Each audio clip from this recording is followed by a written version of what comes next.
नमस्कार बच्चों, स्वागत है आपका हमारी हिंदी की क्लास में। तो आज हम हमारी हिंदी की क्लास में करेंगे 10वीं कक्षा की जो परीक्षा हुई है अवसर ऐप पर, उस परीक्षा में आए हुए प्रश्नों को, उनका उत्तर हम जानेंगे और समझेंगे। और आप इन प्रश्नों को अगर अपनी कॉपी में भी लिख लेंगे तो ज़्यादा अच्छा रहेगा, क्योंकि ये प्रश्न आपकी वार्षिक परीक्षा के लिए भी बहुत महत्वपूर्ण है। तो आइए शुरू करते हैं। अवसर ऐप पर जो परीक्षा हुई है हिंदी की, तो उसको शुरू करते हैं हल करना।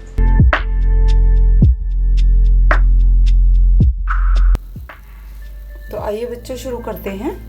10वीं कक्षा में जो सेट का एग्ज़ाम हुआ था, ये मैंने लिखा है यहाँ, सेट जुलाई 2021 क्लास 10th हिंदी का पेपर था ये।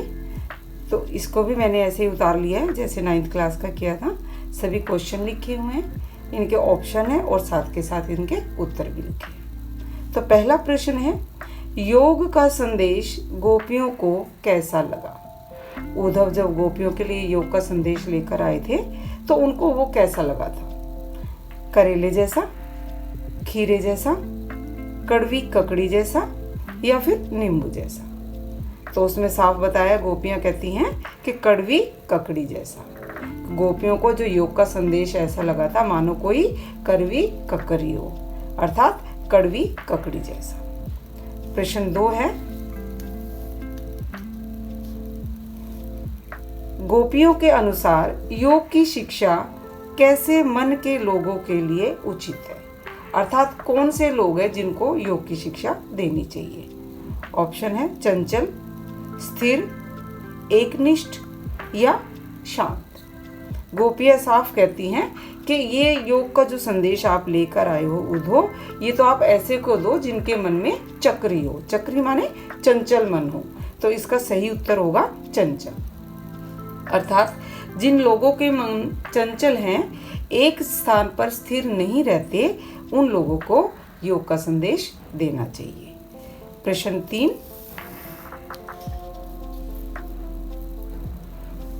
गोपियों के अनुसार पहले से ही चतुर कौन था? गोपियां किसके बारे में कह रही हैं कि एक तो वो पहले से ही बहुत चतुर थे? ऑप्शन उद्धव, कृष्ण, बलराम या फिर कवि? तो इसका उत्तर होगा कृष्ण।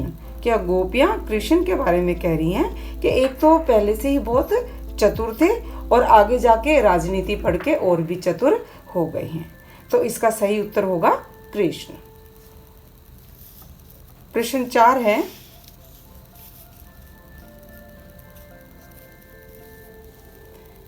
जॉर्ज पंचम की नाक में भारतवासियों को ऐसे लगा जैसे उनकी नाक कट गई। इसका कारण था, क्या कारण था कि गोपियों पर, मेरा ही गलत हो गया,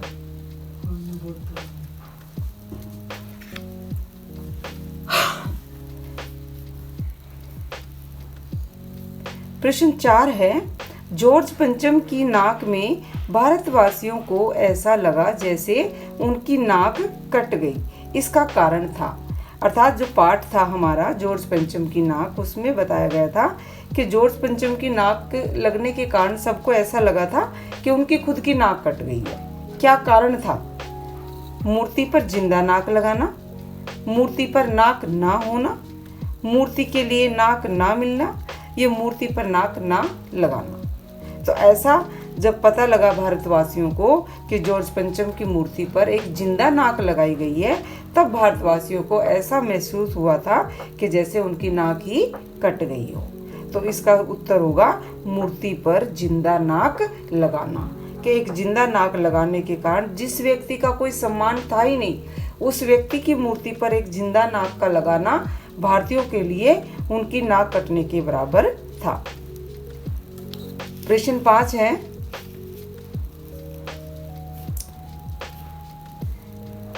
माता का आंचल पाठ के लेखक का नाम क्या है? महादेवी वर्मा, शिवपूजन सहाय, प्रेमचंद या फिर फणीश्वर नाथ रेणु? तो इसका उत्तर होगा शिवपूजन सहाय। शिवपूजन सहाय जी के द्वारा लिखा गया ये पाठ है, माता का आंचल। प्रश्न 6 है, सिलीगुड़ी के पास लेखिका को कौन सी नदी दिखाई दी? तो पहले तो हमें ये पहचानना है ये पाठ कौन सा है। तो ये साना साना हाथ जोड़ी पाठ से लिया गया है प्रश्न। तो सिलीगुड़ी के पास लेखिका को जो नदी दिखाई दी थी उसके बारे में बताना है। ऑप्शन है इसके गंगा, कोसी, तीस्ता या फिर यमुना। तो इसका सही उत्तर होगा तीस्ता नदी। लेखिका ने तीस्ता नदी का बहुत अच्छे से वर्णन किया है कि बहुत ही स्वच्छ और निर्मल जल बह रहा था और शीतल जल उस नदी में बह रहा था। तो इसका उत्तर होगा तीस्ता नदी। प्रश्न 7 है, लेखिका के ड्राइवर कम गाइड का क्या नाम था? रामदीन, विक्रम थापा, जितेन नारगे या उथापा। लेखिका ने बताया है कि जो उनका ड्राइवर था उसका नाम जितेन नारगे था। उसको ड्राइवर कम गाइड इसलिए कहा गया है क्योंकि वो उनकी गाड़ी तो चला ही रहा था, साथ में वो वहीं का स्थानीय निवासी था, तो उसको वहाँ के बारे में पूरी जानकारी थी, इसलिए उसको गाइड की भी उपाधि दी गई है। तो उसका नाम था जितेन नारगे। तो सही उत्तर हमारा होगा जितेन नारगे।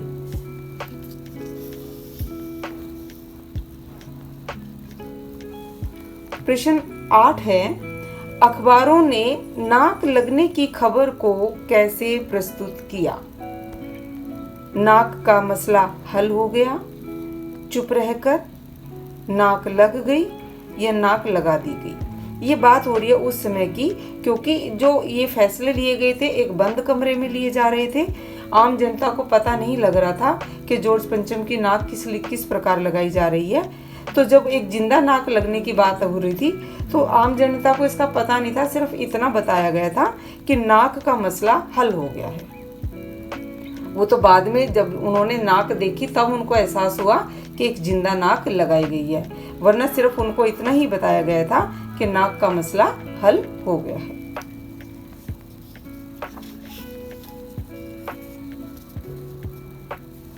प्रश्न 9 है, साना साना हाथ जोड़ी पाठ के रचनाकार कौन है? महादेवी वर्मा, मधु कांकरिया, कमलेश्वर या शिवपूजन साहिल। तो इस पाठ की लेखिका मधु कांकरिया है जिन्होंने ये पाठ लिखा है। तो इसका सही उत्तर होगा मधु कांकरिया। प्रश्न 10 है, साना साना हाथ जोड़ी में गंतोक को किसका शहर कहा गया है? मेहनतकश बादशाहों का, गरीबों का, नवाबों का या राजाओं का? लेखिका ने साफ कहा है जो गंतोक शहर है वो मेहनतकश बादशाहों का है, अर्थात वहाँ के लोग बहुत मेहनती हैं और अपनी मन से मेहनत करते हैं, किसी की तरह का दबाव मानकर नहीं। तो वो अपने मन के मालिक है, इसलिए उन्होंने ये कहा था कि मेहनतकश बादशाहों का शहर है गंतोक शहर। तो इसका सही उत्तर होगा मेहनतकश बादशाहों का।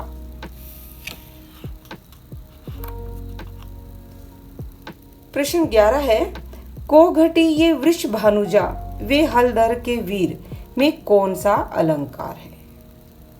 उपमा, अनुप्रास, श्लेष या रूपक।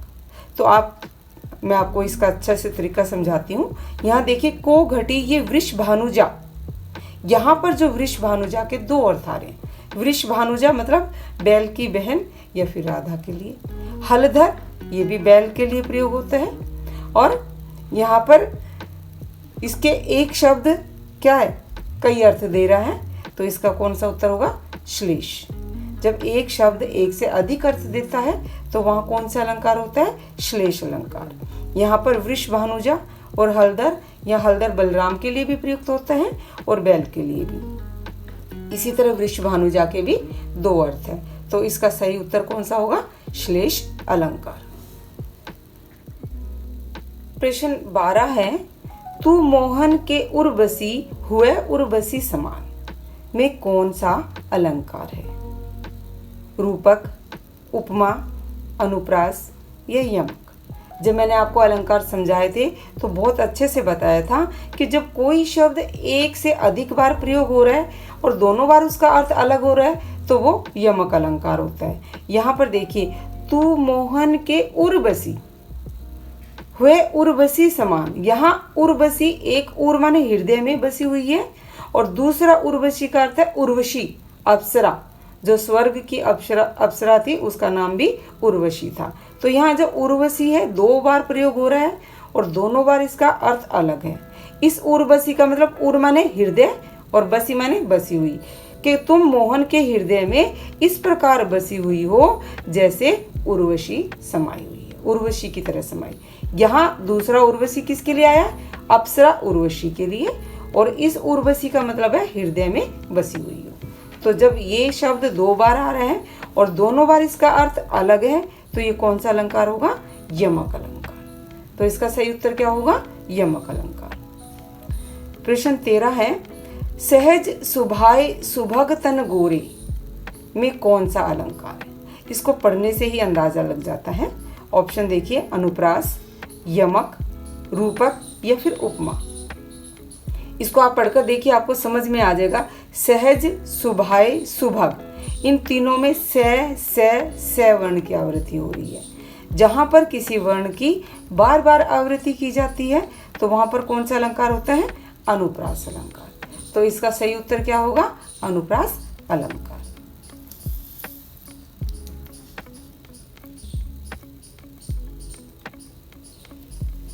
प्रश्न 14 है, अलंकार का कार्य है। अब अलंकार क्या काम करता है कविता में? तो देखिए, ऑप्शन है अर्थ बताना, शोभा बढ़ाना, अर्थ बदलना या शोभा कम कर देना। सीधा सा उत्तर है इसका शोभा बढ़ाना। कि अलंकार का अर्थ क्या होता है? आभूषण। जिस प्रकार हम आभूषणों के द्वारा अपनी शोभा बढ़ाते हैं, उसी प्रकार कवि कविता में अलंकार का प्रयोग करके कविता की शोभा को बढ़ाते हैं। तो इसका सही उत्तर क्या होगा? शोभा बढ़ाना।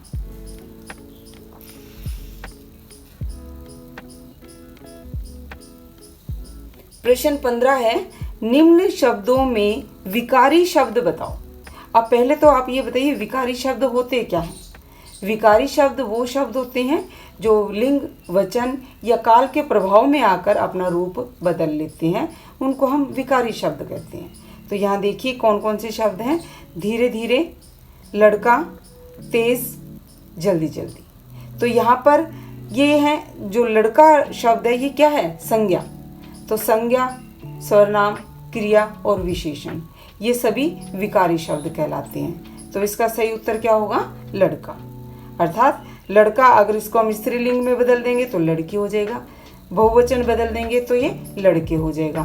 तो ये इसका रूप बदल रहा है, इसलिए उत्तर क्या होगा इसका? लड़का।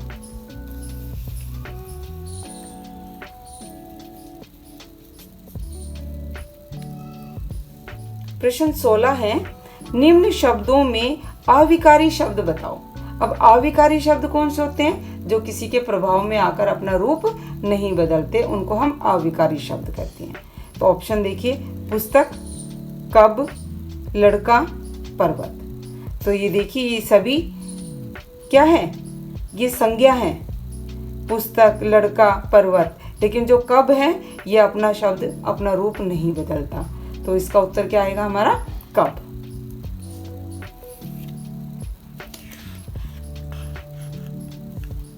प्रश्न 17 है, इन शब्दों में संज्ञा शब्द कौन सा है? संज्ञा शब्द क्या होता है? किसी व्यक्ति, वस्तु या स्थान के नाम को हम संज्ञा बोलते हैं। तो आइए देखिए, इसमें नदी, सुंदर, चलना या क्यों, इन चारों में जो नदी शब्द है ये संज्ञा शब्द है। तो इसका उत्तर क्या आएगा? नदी संज्ञा शब्द है। प्रश्न 18 है, विशेषण की विशेषता बताने वाले शब्द क्या कहलाते हैं? अर्थात जो शब्द विशेषण की विशेषता बताते हैं उन्हें हम क्या कहते हैं? क्रिया विशेषण, प्रविशेषण, संज्ञा या सर्वनाम। तो इसका सही उत्तर होगा प्रविशेषण। जो विशेषण की विशेषता को प्रस्तुत करते हैं उनको हम क्या कहेंगे? प्रविशेषण। प्रश्न 19 है, भोलानाथ किसको देखकर सिसकना भूल जाता था? तो पहले तो ये आप ध्यान देंगे कौन से पाठ से लिया गया है। तो पाठ है माता का आंचल। माता के आंचल में बच्चे की बात हो रही है भोलानाथ के बारे में कि वो किसको देखकर रोना धोना भूल जाता था। तो ऑप्शन देखिए, माता को, पिता को, दोस्तों को या फिर भाई को। तो इसका उत्तर आएगा दोस्तों को, क्योंकि जब भी वो रोता था, माता तेल लगाती थी या कोई और कार्य करने से वो रोने लग जाता था, तो तुरंत दोस्तों को देखकर वो चुप हो जाता था, क्योंकि वो खेलने का बहुत शौकीन था। तो दोस्तों को देख के ही वो रोना धोना भूल जाता था।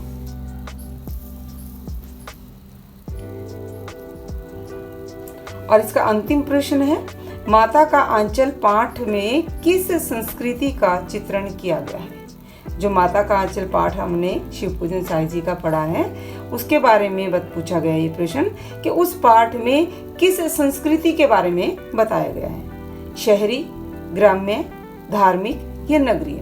तो इसका उत्तर आएगा ग्राम्य संस्कृति, क्योंकि ग्रामीण संस्कृति का जो परिवेश है वो इस पाठ में दिखाया है कि सारा वो आज से लगभग 125 वर्ष पहले की बात इसमें बताई गई है कि किस प्रकार बच्चों के खेल, माता पिता का अपनी संतान के प्रति लोगों की प्रवृत्ति कैसी होती थी, वो सारा इस पाठ में बताया गया है। तो इसका उत्तर होगा ग्राम्य संस्कृति। तो इस प्रकार हमारे ये अवसर ऐप में जो 20 प्रश्न आए थे वो पूरे हो जाते हैं। तो बच्चों, ये तो थे जो अवसर ऐप में परीक्षा हुई है हमारी 10वीं कक्षा की, उसके सभी प्रश्न, कुल मिलाकर 20 प्रश्न थे। आप इन सभी को अच्छे से समझ गए होंगे, हमने अच्छे से इनको हल कर लिया है। आप इन्हें कॉपी पर भी जरूर लिखें ताकि ये महत्वपूर्ण प्रश्न आपको वार्षिक परीक्षा में भी काम आ सके। अगर वीडियो आपको पसंद आई है तो इसे लाइक और कमेंट जरूर कीजिए और हमारे हिंदी चैनल को सब्सक्राइब कीजिए। धन्यवाद।